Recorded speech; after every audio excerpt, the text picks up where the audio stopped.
so long story. This is now, we're talking the late 70s, early 80s. 1980, I began writing formally. The Rebbe had a stroke in 1992, Mhm. unfortunately.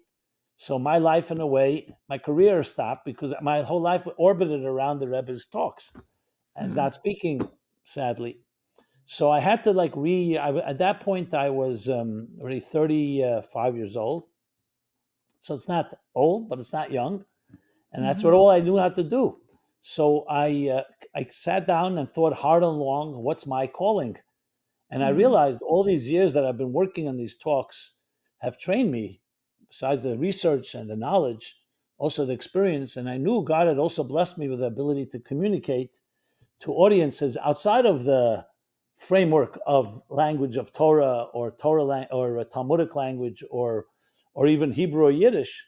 So began my second stage of my life where I began What to be the. what what what taught you how to do that? Because you grew up in the family that you grew up with more I think openness? I think again it's a combination of nurture and nature. You know, Mhm. I think I'm wired that way. I always thought that way. I think part of my skepticism was part of that. That Mhm. I didn't just buy into it. I always like Mhm. challenged the very principles I grew up with. Mhm. So in a Mhm. way, made me very. I relate to people. I mean, people call me today the rabbi of atheists. Mhm. Some people call me because I know how to relate to a skeptic very well because I Love that. myself am that Right. way. So I Mhm. think to be able to communicate in universal language and in terms that are secular language, you need to Mhm. be able to think out of the framework of the conventional Torah Hebrew language. That's the nature of Mhm. it. And Mhm. I was just wired that way. I always knew that's the goal. Even when I was Mhm. working in so-called behind library walls in the more research or scholarly level, I always knew Mhm. the goal was, we know the rule, the what is the motto of Chabad? Yefutzu ma'asecha chutza, which is to distribute and disseminate these inner well springs, chutza, to the most outskirts, which means not just in space, but also in idiom, to different paradigms, to people of Mhm. different backgrounds. So to me, that Mhm. was a natural. And also growing up in the home of my father, a journalist, I was always exposed to all types of people. So I was very comfortable to be in environments that were outside of my own community. And so Mhm. that all combined together, God puts you in the right time, the right place. Mhm. And I really felt very strongly inside my heart that everything I was trained to do was now, okay, all these thousands of hours you worked on these Rebbe's teachings, why don't you bring it to the world? Why instead of 1,000 or 2,000 people who read the original talk of the Rebbe, why don't you Mhm. bring it to millions of people? Mhm. And I used to hear all the time from friends and colleagues in the secular world. And they would say to me, the Rebbe is so brilliant, he has so many ideas. How come there's no book? I mean, the Mhm. best we had was a Mhm. translation of Likutei Sichos, which is the Rebbe's talks in English, which Right. required, first of all, the knowledge, required the language. It was a literal translation. And I Mhm. said to myself, exactly right. If you don't have a book that in some way presents these ideas in a way that someone could read it without having to break their teeth over Hebrew or Yiddish or concepts that are abstract and unfamiliar, so I felt I knew in my heart that there must be a book. I Mhm. had no problem with someone else writing the book, but I just went ahead. In 1994, 2 years to the day when the Rebbe suffered his first stroke, it was the second stroke the same day. That struck me as very, what should we say, serendipitous. Hashgacha Mhm. I don't know. Something about that said, I don't feel I'm doing what I should be doing. And I remember it was the Rebbe's birthday. I'm telling you exactly what happened. It was the Rebbe's birthday that year, Yud Aleph Nissen, the 11th of Nissen. I locked myself in my office. I took a little Olympic audio recorder. Remember, there's no technologies that we have today. Mhm. And Sure. I knew the best way to get beyond writer's block is just record, just Mhm. say everything. Mhm. And I just did that for maybe 7 hours Wow. with a few breaks. I just said, okay, what does the Rebbe have to say about women? What does he have to say Mhm. about technology? What does he say about economics? What does he say about life, about death, about Mhm. birth, and I didn't yet have a structure for a book. I just started like so-called, I started downloading info Mhm. into this recording. I gave it to someone to transcribe. I read it. I hated it, of course.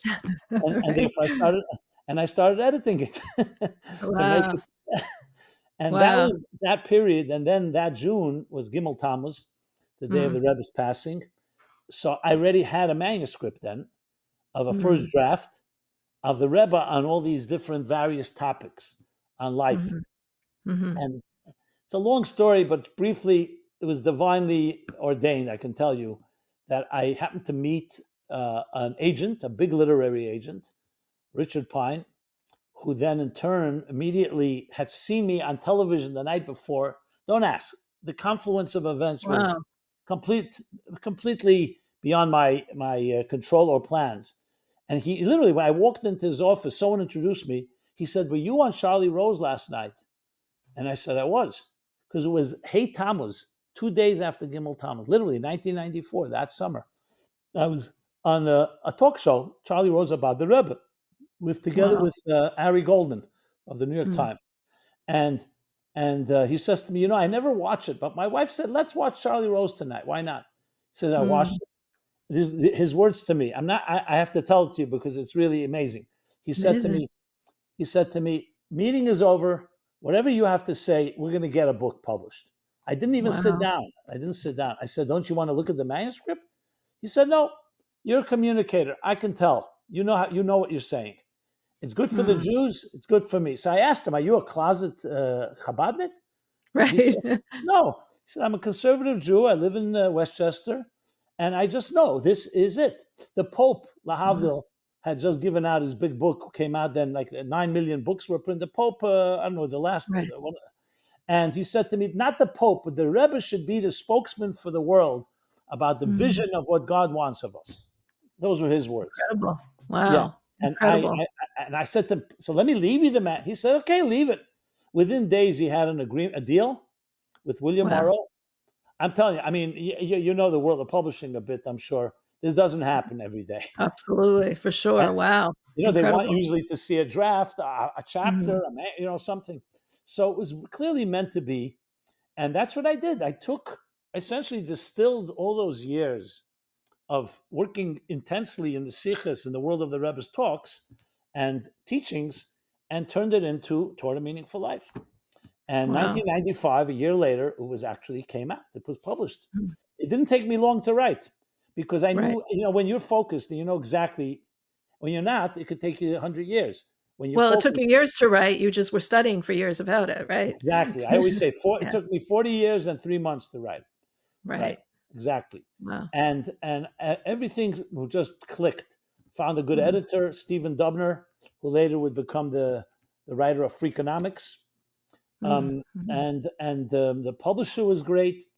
My agent, they marketed it. They sent me on a book tour. I mean, in a way, that spawned the Meaningful Life Center, which is what I had today. And mhm, really, I see the same mission that I was doing then. But then I was like, in a way, in training, if you wish. I was mm, writing it in the original text for posterity, but it's like it's really for scholars and academics. If you look mhm, at the original talks of the Rebbe.